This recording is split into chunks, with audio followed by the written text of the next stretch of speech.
Alright everyone, Melanie here and welcome back to the channel.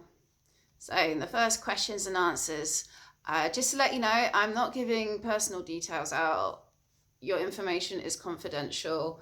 I'm just mentioning questions that people are emailing me with, and I'm responding with information that I've gained from my clients, as well as my own personal experiences, as well as psychology. Okay, so let's start with the first question. Do people with BPD tend to stalk?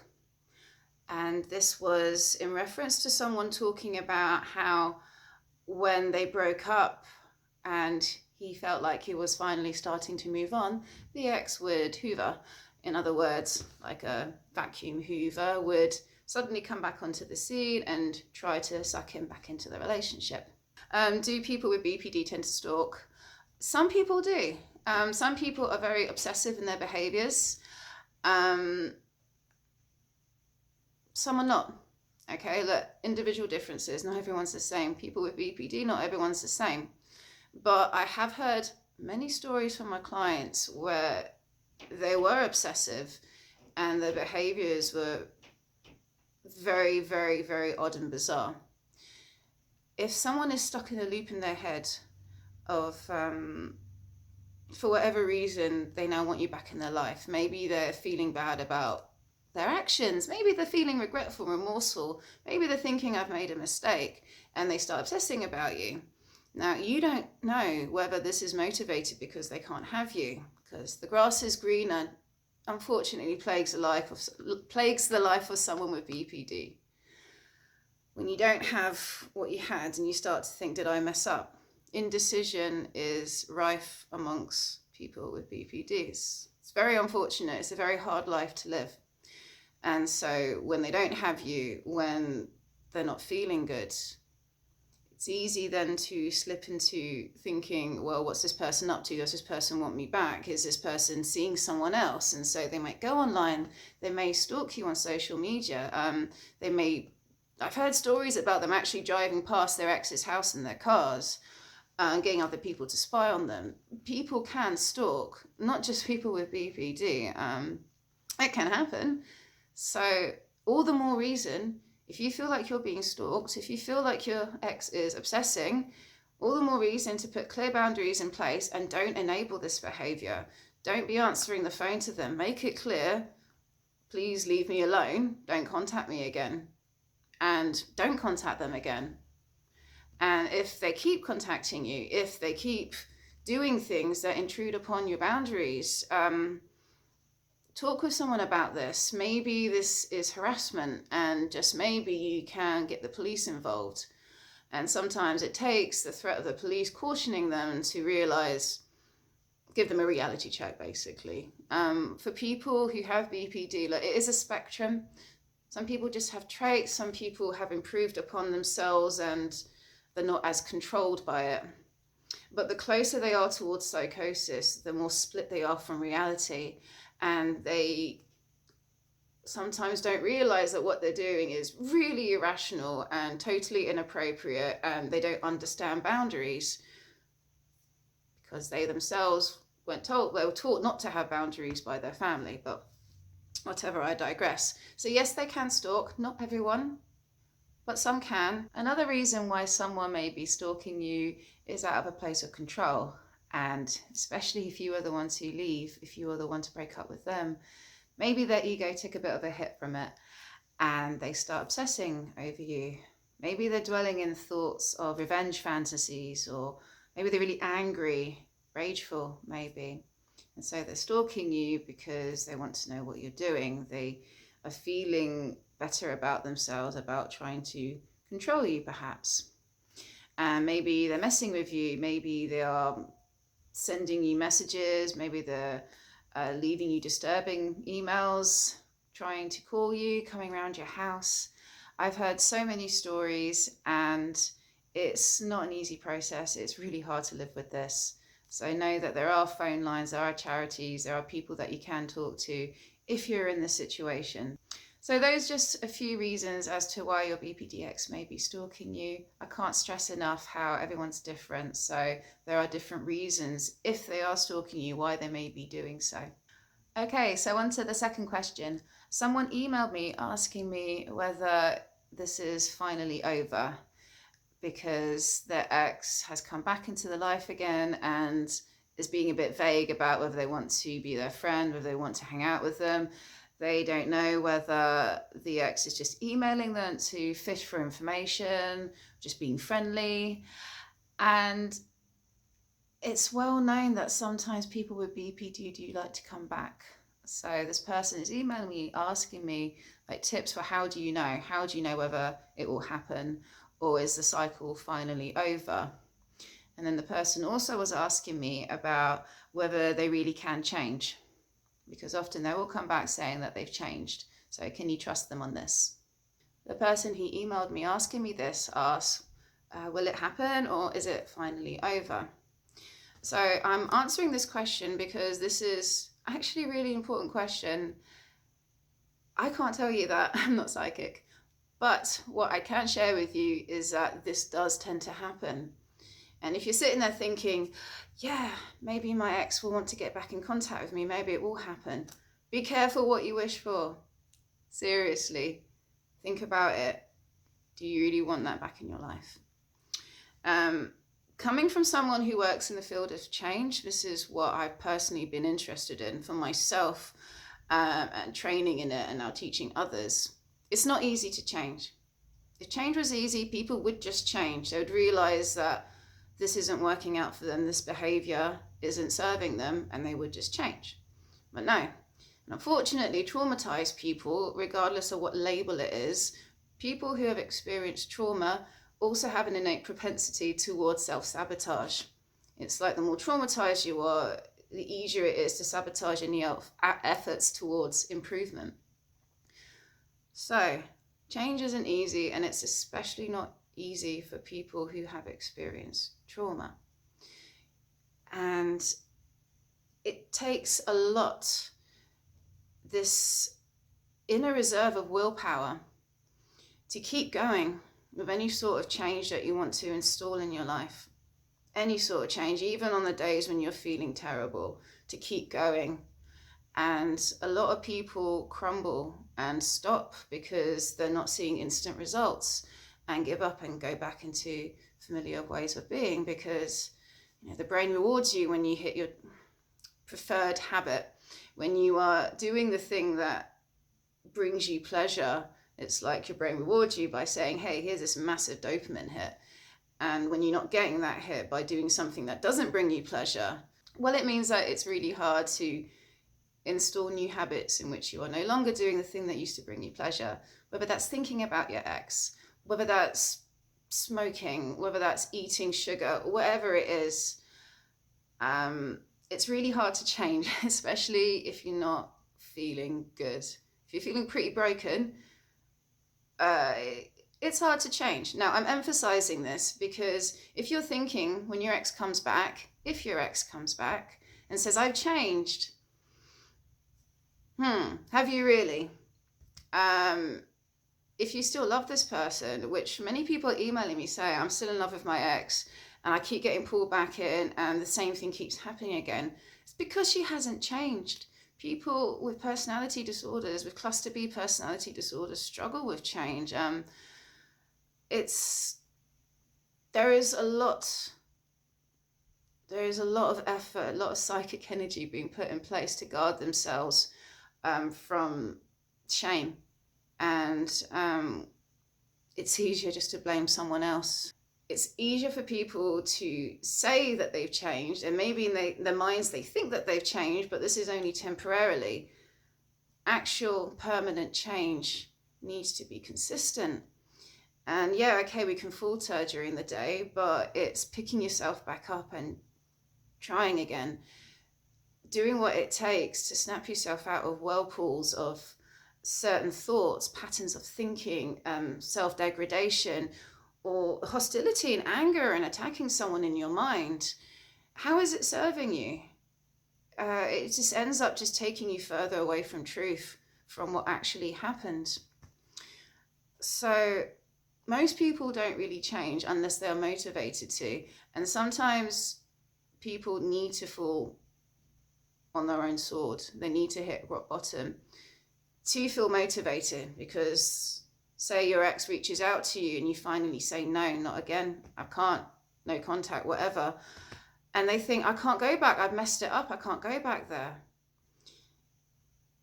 Maybe that's what it takes for them to realize that maybe I need to change. Maybe there's something that I'm doing. Sometimes it takes illness, it takes a crisis, an accident, sometimes an act of grace. But if you keep taking them back, they're not really motivated to change. So if you want to see that they actually have changed, do this from a place that is very unattached, very boundaried. Whether you want to call this friends or not, you want to ease back into it. You need to earn back trust. You need to witness and actually observe their actions. Are they just talking the talk, or are they actually walking the walk? And this takes time, and it requires you to be able to see if you do feel tempted towards rescuing, and to realize that within yourself. And it's only through taking the time to realize what's going on within you can you actually change. Otherwise, you will still be driven by unconscious forces, just like your ex.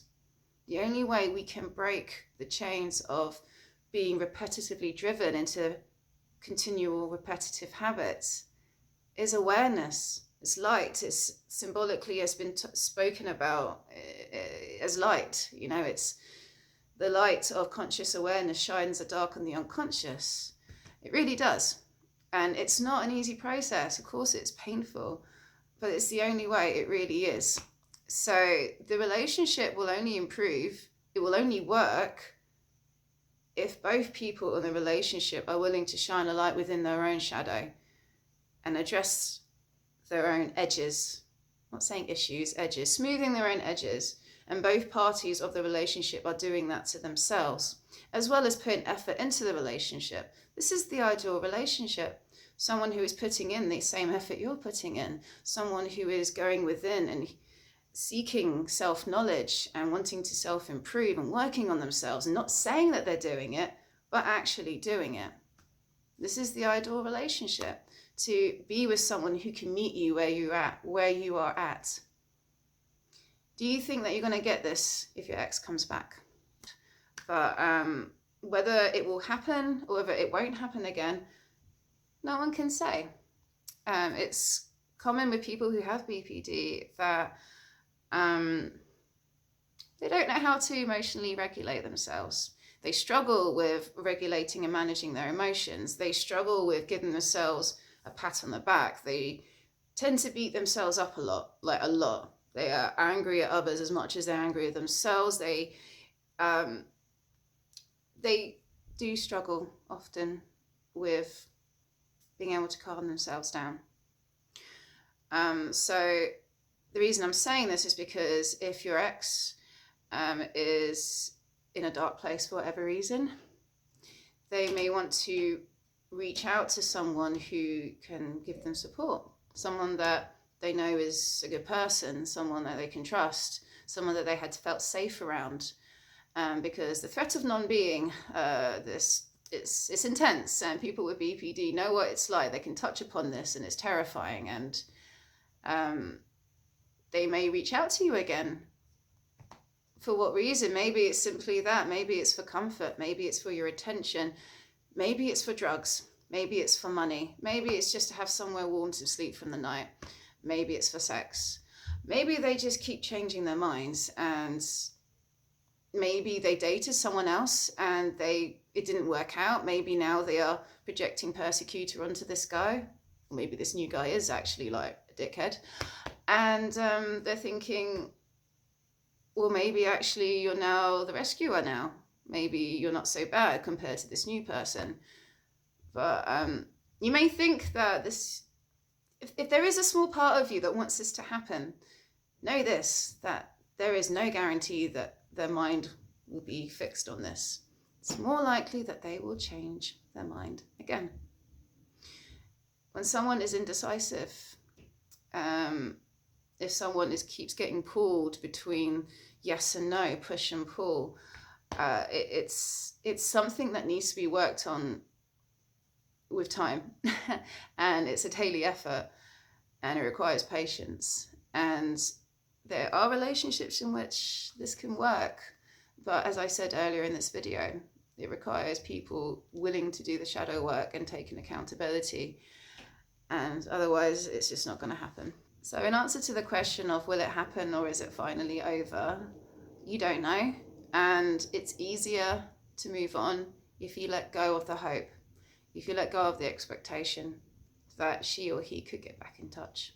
Also, for people who are just on the side tangent, for people perhaps who are struggling with thoughts of your ex now with this new person, thinking that they've got this new, better, improved version, or they're seeing the loving side that you had lost.